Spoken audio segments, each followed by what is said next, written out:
눈이 와서 많이 미끄럽고 저도 교회로 오면서 정말 오시는 게 많이 힘들겠다 생각을 하는데 멀리서 오시는 분들도 계시고 우리 자녀들과 오시는 분들 우리 또 청년들 참 너무 사랑스럽고 또 기특하고 매번 아침마다 이렇게 특송을 하면서 참 이번에 초음별로 특송하기 정말 잘했다 그런 생각이 드는데 제가 일찍 왔거든요. 근데 일찍 왔는데 여기 시니어룸이 꽉 차 있어서 주차장 앞에도 차 있고 보니까 우리 이준익 장로님 초원에서 일찍들 나오셔가지고 연습해 주셨습니다. 다시 한번 박수로 격려 부탁을 드리고요.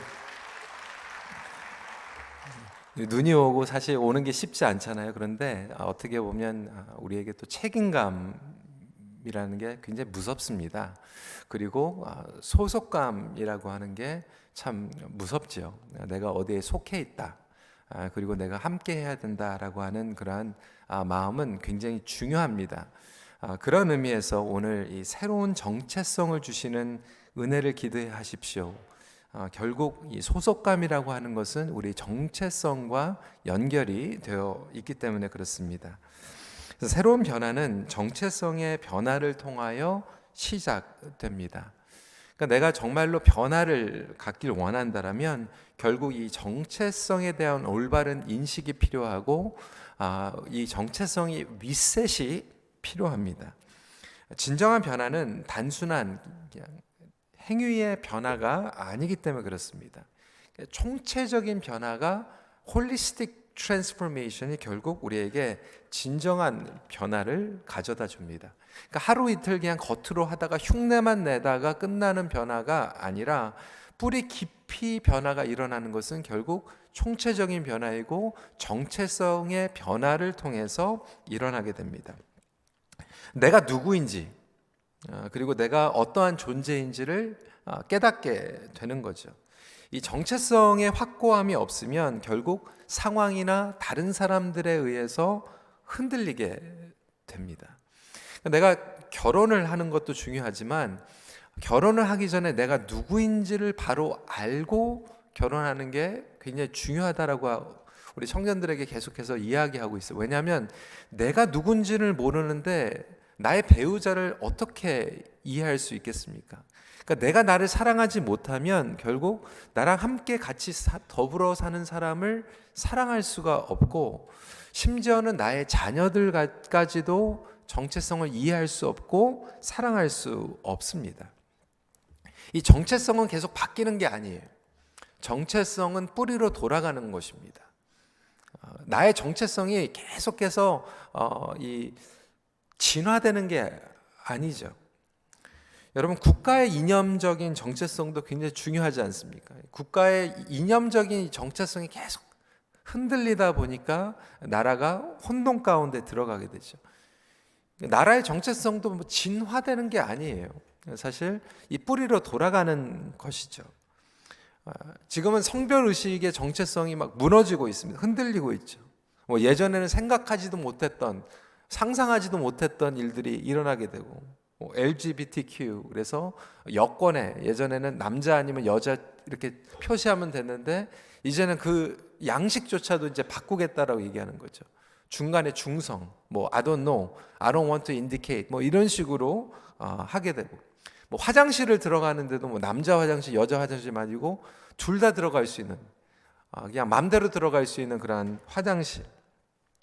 부모로서의 정체성도 무너지고 있죠.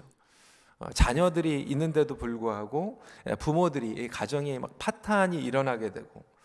하나님의 자녀로서도 마찬가지로 이 정체성이 흔들리게 되면 결국 총체적으로 우리의 신앙생활이 흔들릴 수밖에 없습니다. 결국 그래서 우리가 새 일을 행하시는 하나님 그리고 하나님께서 새로운 일을 행하신다라고 하는 것이 나의 정체성이 왔다 갔다 해가지고는 경험할 수 있는 것이 아니죠. 우리의 정체성을 우리는 알고 있습니다. 솔직히 우리는 하나님의 자녀이죠. 하나님의 자녀이면 흔들릴 수가 없죠. 이론적으로는 우리가 그것을 너무나도 잘 알고 있지만 솔직히 이론적으로 아는 것이 해결해 주지는 않아요. 하나님의 은혜는 그래서 우리에게 경험적으로 새로운 정체성을 정립, 시켜 주십니다. 그렇다면 어떻게 우리의 정체성을 리셋해 주시는가? 첫 번째로 우리의 무너져 있는 정체성을 깨닫게 해 주십니다. 무너져 있는 정체성을 깨닫게 해 주십니다. 세상에선 가장 중요한 두 가지 질문이 있습니다. 여러분, 세상에서 가장 중요한 두 가지 질문이라면 그 질문이 뭔지 아십니까? 그 질문을 알아야지 우리가 해답을 얻을 거 아니에요. 그 질문은 무엇일 것 같아요? 첫 번째 질문은 하나님은 누구신가예요. 그렇지 않겠습니까? 그러니까 세상에서 가장 중요한 질문, 공부도 제대로 하려면 질문을 할 수 있어야 되거든요. 성경 공부도 마찬가지. 제대로 성경을 이해하기 위해서는 성경을 통해서 제대로 된 질문을 해야지 해답을 얻게 돼요. 마찬가지로 인생을 제대로 살아가려면 인생에서 가장 중요한 질문이 무엇인지를 알고 질문해야 됩니다. 그래서 하나님은 누구신가요?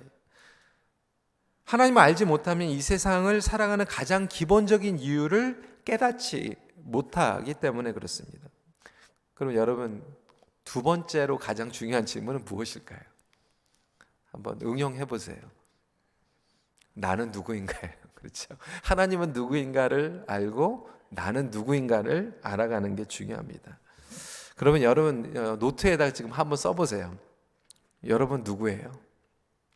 한번 써보세요. 나는 누구인가? 저는 노이송, 그렇죠? 제 아내의 남편, 저는 이렇게 썼어요. 헬렌 룸메이트, 아이들 아빠, 큰빛교회 담임 목사. 근데 사실 그 이상이죠. 여러분들에게 쓰라고 그러면 아마 제가 말씀드린 그 정도로 쓰셨을 거예요.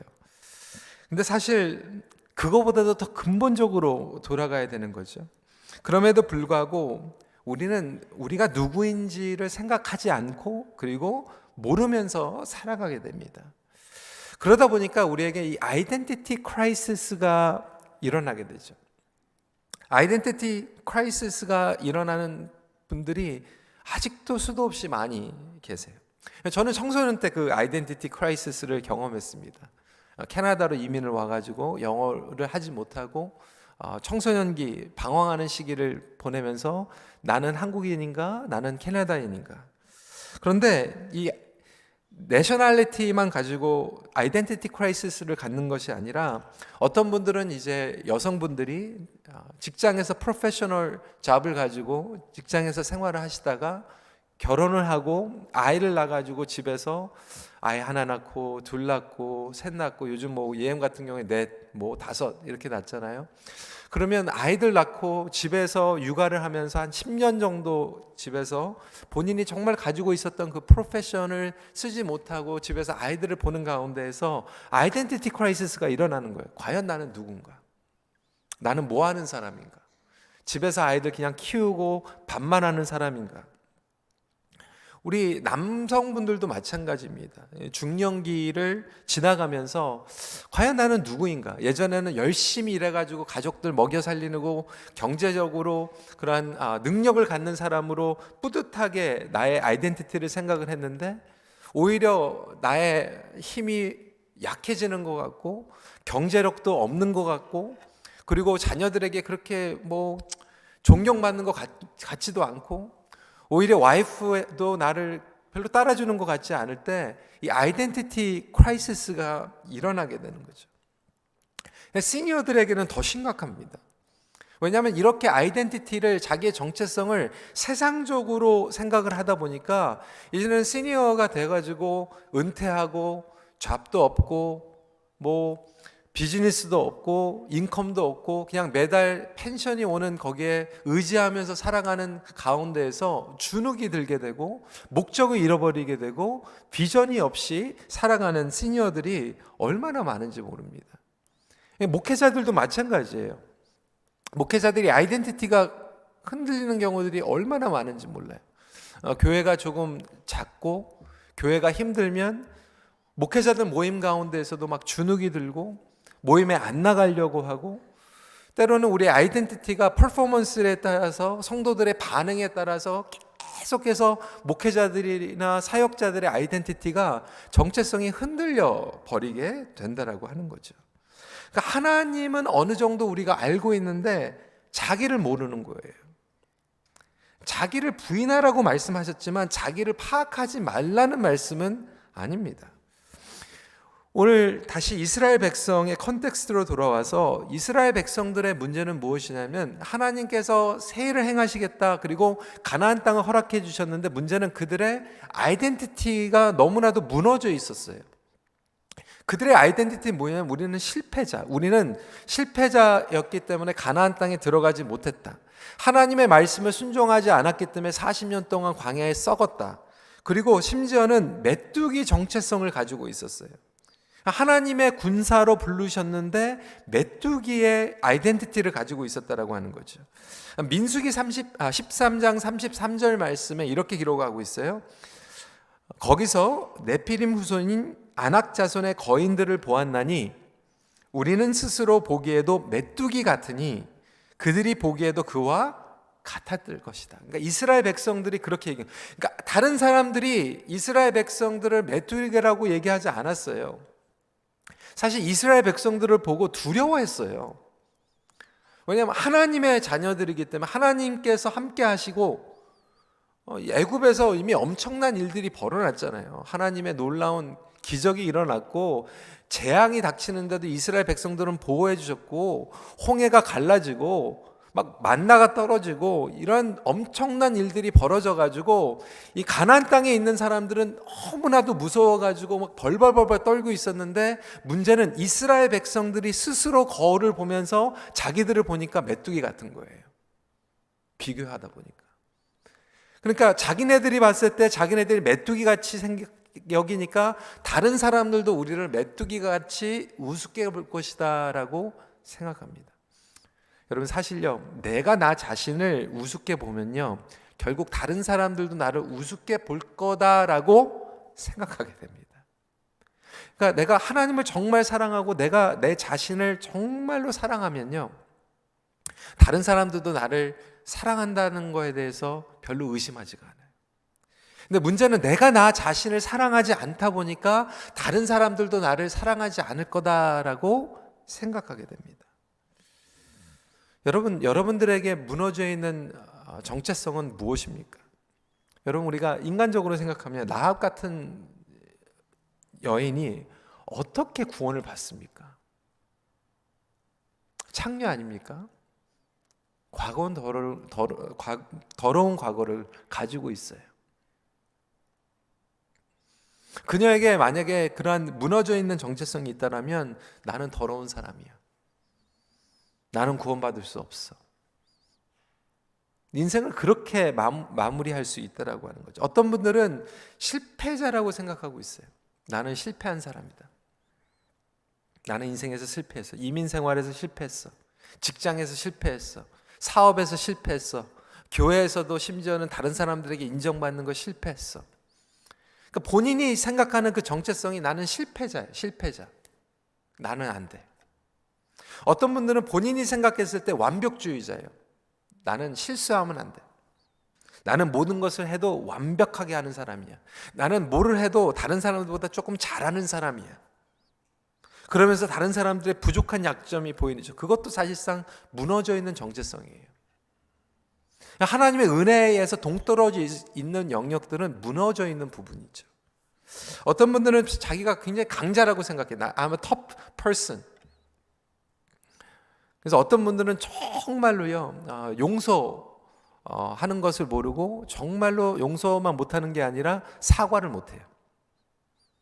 자존심이 굉장히 터프한 거죠. 그런 분들 경험하지 않습니까? 정말로 잘못했으면 그냥 미안하다고 그러면 되는데 미안하다고 못해요. 어떤 분들은 그냥 대강, mediocre죠. 그냥 대강, 적당히, 대충. 영어로는 이렇게 얘기합니다. so-so. 그런 퍼스널리티가 있어요. so-so 퍼스널리티가 있어요. 제가 아는 분 한 20년 동안 알고 있는데 하여튼 20년 동안 대답이 한 번도 안 바뀌어요. How are you doing? so. 항상 그래요. How are you this week? so. 그 인생이 그냥 so. 그냥 인생이 대강, 적당히 기대하지 않는 그러한 정체성이에요. 그러니까 하나님께서는 새 일을 행하시겠다라고 말씀하시는데 내 인생은 여전히 대강, 대충 하나님의 은혜와 동떨어져 있는 정체성을 살아가고 있는 그 부분들이 우리에게는 무너져 있는 정체성이라고 하는 거죠. 그러니까 이스라엘 백성들이 하나님께서 출애굽을 시키시고 가나안 땅을 주신다고 했는데 40년 동안 광야에서 살다 보니까 그냥 광야에서 메뚜기가 돼버린 거예요.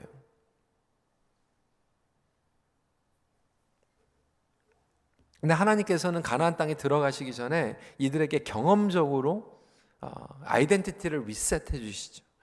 오늘 5장 1절에 보니까 다시 한번 읽어볼까요? 시작.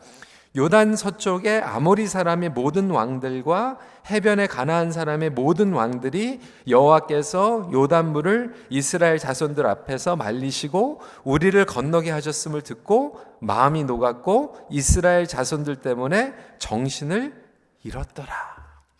여러분 왜 그렇습니까? 하나님의 군대이기 때문에 그래요. 하나님의 자녀이기 때문에. 다른 사람들은 이스라엘 백성들을 보면서 하나님을 보고 있거든요. 놀라운 사실입니다. 사랑하는 성도 여러분, 여러분들이 하나님의 존귀한 자녀인 줄 믿으시기 바랍니다. 하나님의 강한 군대인 줄 믿으시기 바랍니다. 여러분, 우리가 강한 군대이기 때문에 여기 나와 있는 거예요. 눈을 뚫고 나온 거예요. 그런데 우리가 실패자, 나고자, 대강 사는 사람이라고 우리가 그렇게 정체성을 가지면 사실 오늘 같은 날 그냥 대강 살면 되는 거예요. 그러면 우리가 잘 알고 있지만 이 정체성을 어떻게 회복할 것인가? 그래, 나는 하나님의 아들이야. 그러면 끝나는 겁니까? 이걸 어떻게 우리가 회복할 수 있을까? 두 번째 포인트입니다. 정체성을 회복할 때도 순서가 있습니다. 어떻게 정체성의 의식을 새롭게 할 수 있는가? 제가 여러분들에게 소개한 그 책, 데이빗 머리 목사님의 책을 보면 우리의 정체성의 리셋에 대해서 설명을 하고 있는데 굉장히 긴 부분이기 때문에 몇 가지로 제가 정리해서 여러분들과 함께 나누기 원합니다. 첫 번째로 우선순위를 다시 짜야 합니다. 우리의 프라이어리티가 다시 리셋돼야 되죠. 그래서 오늘 이 4장 24절 말씀에 이는 땅의 모든 백성에게 여호와의 손이 강하신 것을 알게 하며 너희가 너희 하나님 여호와를 항상 경외하게 하려 하심이라 하라. 그래서 하나님을 경외하는 우선순위로 다시 짜는 거예요. 그 얘기 뭐냐면 하나님이 우리의 창조자 되시고 하나님이 우리의 구속자 되시고 우리의 회복자 되심을 우리가 인정하는 거예요. 다시 말하면 하나님이 하나님 되심을 인정하는 거예요. 그러니까 우리를 만드신 분은 하나님이시고 우리를 고치실 수 있는 분도 하나님이십니다. 그러니까 내 인생을 내가 고치는 게 아니에요. 내가 리페어하는 게 아니에요. 하나님께서 리페어하시는 거예요. 그리고 하나님께서 우리를 그리신 화가이십니다. 하나님께서는 예술가세요. 하나님은 창조자세요. 그러니까 그 가치는 누가 매기냐면 내가 매기는 게 아니라 하나님이 매기는 거예요. 나의 퍼포먼스로 나의 버스가 나의 가치를 매기는 게 아니라 하나님께서 나를 매기신다. 그 우선순위가 일단은 바뀌어야 되는 거죠. 하나님을 인정하는 삶으로 다시 우선순위를 짜야 합니다. 두 번째로 그 진리 가운데서 불완전한 부분에 복음의 영향력을 확장시켜 나가야 됩니다. 우리가 하나님의 자녀이지만 연약한 부분들이 있어 불완전한 부분들이 있습니다. 그런데 그 가운데에서 그 불완전한 가운데 영역들에게 의도적으로 하나님의 진리를 선포하는 거예요. 나에게 약점이 있지만 그 약점 가운데 그래 너에게는 약점이 있지만 너는 그래도 하나님께서 그 약점을 통해서도 강하심을 드러낼 거야. 의도적으로 하나님의 승리를 선포하는 거죠. 불완전한 부분을 인정하되 하나님의 선하심, 내가 그 연약한 부분 때문에 하나님의 은혜를 더 경험했다라고 하는 것을 선포해 나가는 거예요. 그러니까 사도 바울이 그 육체의 가시를 숨긴 게 아니라 인정하는 거거든요. 그런데 인정함에도 불구하고 그 부분 때문에 내가 하나님의 은혜를 더 경험했다라고 하는 것을 선포해 나가는 거예요. 정체성이 흔들리는 사람들은 자기의 약점 때문에 굉장히 부끄러워하고 그것을 숨기려고 하고 수치스럽게 여기는데, 정체성이 확실한 사람들은 그것을 오히려 하나님 앞에 드러내놓고 하나님의 은혜를 구하며 선포하며 나가게 되는 거죠. 하나님께서는 이스라엘 백성들을 강한 군사로, 승리한 군사로 바꿔주셨어요. 찰스 윈돌 목사님 강해서에 보면 이렇게 얘기하고 있어요. 영국의 빅토리아 여왕 어렸을 때 얘기죠. 빅토리아가 어렸을 때 그녀가 영국의 차기 군주라는 사실을 아무도 그녀에게 알리지 않았다. 그것을 알면 버릇없이 오만해질까 봐 우려했기 때문이다. 드디어 교사의 허락으로 그녀는 자신의 훗날 영국 여왕이 될 것을 알았다. 그때 빅토리아는 이렇게 반응했다. 그럼 내가 앞으로 선해져야 되겠네요. 그러니까 자기의 아이덴티티를 알게 되다 보니까 그것을 통하여서 이제는 자기가 정말로 선하게 노력해야 될 부분들을, 그리고 자기가 승리해야 될 부분들을 깨닫게 되는 거죠. 그래서 우리 삶 가운데서 연약한 부분들이 있지만 그 연약한 부분으로 그래도 하나님은 나를 사랑하셔, 거기에서 끝나는 게 아니라 두 번째 단계로 그 연약한 부분 가운데 하나님의 선하심과 하나님의 승리를 조금씩 맛봐야 돼요. 어떤 부분은 이제 패배감에 계속해서 젖어 있죠. 그런 패배감 가운데서도 그래, 하나님은 나를 사랑하셔, 이렇게 끝나는 게 아니라 그 패배감을 통해서 다시 하나님 앞에 나갈 때 하나님께서는 하나님을 의지할 때 우리에게 조그마한 승리를 경험하게 하세요. 그러니까 조그마한 열매를 우리가 경험할 필요가 있어요. 그 부분에 대해서 이번 주일날도 말씀을 드리겠지만 우리 목회자들도 마찬가지예요. 조그마한 부흥을 경험해 볼 필요가 있습니다. 내가 목회를 하는데 목회할 때마다 자꾸 오히려 사람들이 줄어들어. 사람들이 떠나가. 목자도 마찬가지잖아요. 그러면 마음 가운데 그런 마음이 들거든요. 나는 실패한 목자다. 실패한 목회자다.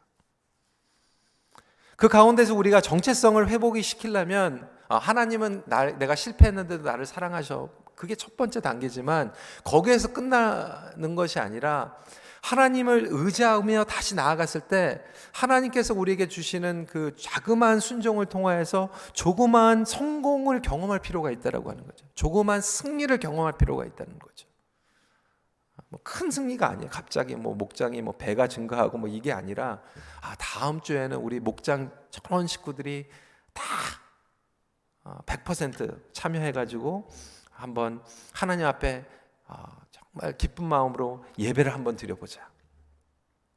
미리 준비해가지고 6개월 후에 여름에 우리 구제 사역하는데 그냥 1시간이라도 같이 나와가지고 전원이 한번 봉사해보자. 준비하는 거죠. 그랬을 때 전원이 다 나와가지고 함께 구제를 사역을 하면서 하나님 앞에 영광을 돌리면 그 1시간이 전원이 다 참석한 것을 통해서 그 리틀 빅토리가 되는 거예요. 리틀 석세스가 되는 거예요. 그걸 통해서 하나님께서 우리에게 이러한 놀라운 일들을 행하시는구나. 그래서 감사해야 하는 거죠. 때로는 우리가 밖에 나가서 그러한 것들을 경험하게 하기도 하죠. 저 같은 경우에도 이제 하나님께서 또 기회를 주시면 외부에 나가서 또 집회를 하는 기회를 주십니다. 근데 그런 기회들도 저에게는 참 귀한 기회예요. 나가서 하나님께서 또 쓰임을 주실 때 쓰임을 받는 거죠.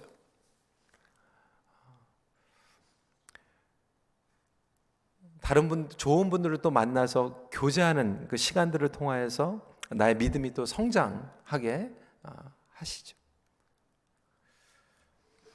세 번째로 거짓을 몰아내게 합니다. 그 얘기는 뭐냐면 세상, 사탄, 왜곡된 나 자신을 통해서 들은 거짓말들을 계속 몰아내야 되는 거죠. 우리는 우리의 세상에서 하고 있는 것들을 통하여서 나의 정체성을 계속해서 디파인하고 있는 그 음성을 듣고 있어요. 너는 가치 없는 사람이야. 그것들을 계속 덜어내야 돼요.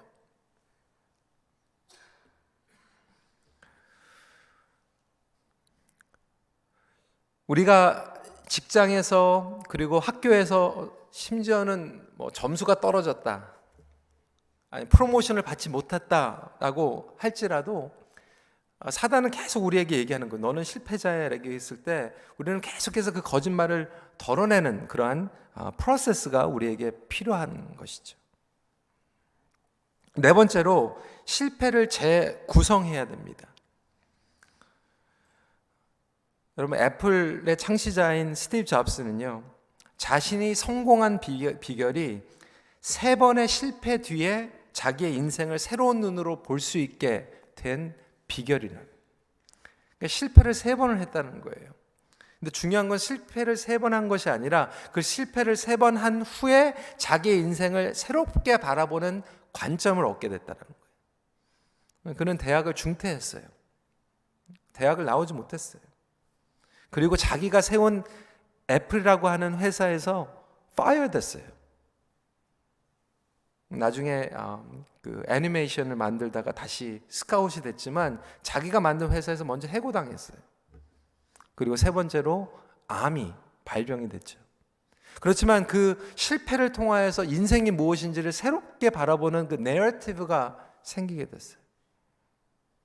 여러분들에게도 그 실패가 있을 거예요. 그리고 정말로 후회되는 일들이 있을 거예요. 그런데 문제는 그 실패와 후회가 아니라 그 실패를 바라보는 관점을 재구성하는 데 있습니다. 나는 어떠한 사람인가? 나에 대해서 배우는 거죠. 교만함을 거두어내고 다른 사람들을 품어줄 수 있는 사람이 되고 실패를 통하여서 정말로 온전한 삶의 방향과 초점을 맞출 수 있는 사람이 되는 것. 그리고 하나님을 더 의지하는 사람이 되는 것. 이것이 나의 정체성을 회복시키는 단계입니다. 5번째로 변화를 받아들여야 합니다. 여러분, 지난번에 우리 한옥 목사님께서 오셔서도 인생의 계절에 대해서 말씀드렸잖아요. 우리는 인생의 계절이 바뀝니다. 우리의 정체성 가운데에서도 나이가 들어가고 상황의 시대가 바뀌어 가운데 있어서 그것을 어답트할 수 있는, 그러니까 내가 하나님의 자녀라고 하는 것은 바뀌지 않지만 내가 지금 할 수 있는 것들 그리고 영역들을 깨달아가는 부분들은 굉장히 중요하죠.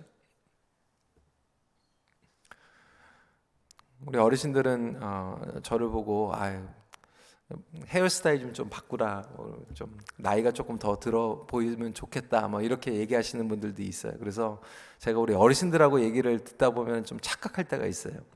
내가 젊구나 이렇게 착각하는데, 제가 몇 년 전에 우리 청년들하고, 저는 청년들 굉장히 좋아하고 청년들하고 같이 어울리는 것도 좋아하고 청년들하고 얘기하면 저도 막 청년이 된 것 같아가지고 한참을 얘기하다가 나도 막 그랬는데 어느 청년이 그러더라고요. 근데 목사님 늙었잖아요 그러는 거예요. 목사님 우리랑 세대가 다르잖아요 그러는 거예요. 근데 그때 제가 딱 깨달았어요. 그렇구나, 내가 청년이 아니구나. 내가 그들의 눈에 비춰지는 내 모습은 그게 아니었구나. 그런데 그게 굉장히 처음에는 충격적이었는데 그렇게 깨닫게 됐어요. 그렇구나, 나는 청년이 아니구나. 근데 그것을 통해서 오히려 이제 제가 제 자신을 임브레이스하는 거죠. 인정하게 되는 거죠. 우리가 정말로 그 변해가는 가운데에서 하나님께서 주시는 변하지 않는 아이덴티티가 있고, 그리고 지금 이 상황 가운데서 내가 감당해야 되는 아이덴티티가 있는데, 그 아이덴티티를 어떤 분들은 아직도 부인해요. 그리고 그것을 너무 싫어해요. 괴로워해요. 그러다 보니까 이제 장년이 됐는데 아직도 그 청년의 시절을 버리지 못하고, 어떤 분들은 이제 은퇴를 했는데, 그리고 또 은퇴를 통해서 새로운 그러한 그 스테이지를 우리가 하나님의 뜻을 구해야 되는데 그러지 못하고 어려운 가운데 이 트랜지션을 하지 못할 때 우리 아이덴티티의 회복이 어렵게 되는 거죠. 마지막으로 미래를 기대해야 합니다. 우리가 그 적응을 하지 못하는 이유는 왜 그러냐면 미래를 기대하지 못해서 그래요. 어떤 마인드셋을 가지고 있냐면 나의 미래는 worse 할 것이다 라는 생각을 가지고 있어요. 내리막길이라고 생각합니다. 근데 여러분, 정말로 예수를 믿는 사람들은 내리막길이 아니에요. 하나님께서 약속하신 장래의 영광을 기대하는 것입니다. 하나님께서는 우리에게 인생이 내리막길로 나이가 들어가고 나중에 하나님의 품으로 가는 게 끝이 아니고 오히려 영원한 삶으로 들어가시는 것이라고 말씀해 주셨어요. 우리에게는 부활의 소망이 있습니다. 영원한 생명이 있어요. 로마서 8장 18절에 이렇게 이야기하고 있죠. 생각하건대 현재의 고난은 장차 우리에게 나타날 영광과 비교할 수 없도다. 그러니까 현재와 비교할 수 없는 영광을 누릴 미래를 기대하고 있으면 앞이 익사이딩 되는 거죠. 나의 정체성이 막 불완전하고 무너지는 것이 아니라 오히려 하나님 앞에 설 준비를 하는 그 시간이 되는 거예요. 여러분, 사이콜로지에서도 우리가 배울 게 있는데 심리사회적 에릭슨의 마지막 발달 단계가 있습니다. 사람들이 성장하면서, 근데 이것을 다 얘기하지는 않겠지만 마지막 스테이지가 뭐냐면 자아통합이에요. 자아통합. 이것을 이고 인테그리라고 얘기하는데 이게 뭐냐면 자기가 누구인지를 온전히 깨닫고 자기가 깨닫는 그것에 자기 인생이 오히려 정말 후회 없고 자기를 인식하고 자기의 사명을 완수하고 했을 때 정말로 기쁘고 익사이팅 되고 한 그런 라이프 스테이지를 갖게 되는데 이것이 통합이 안 되는 어르신들은 결국 절망하게 됩니다. 아, 내가 인생을 허비했구나.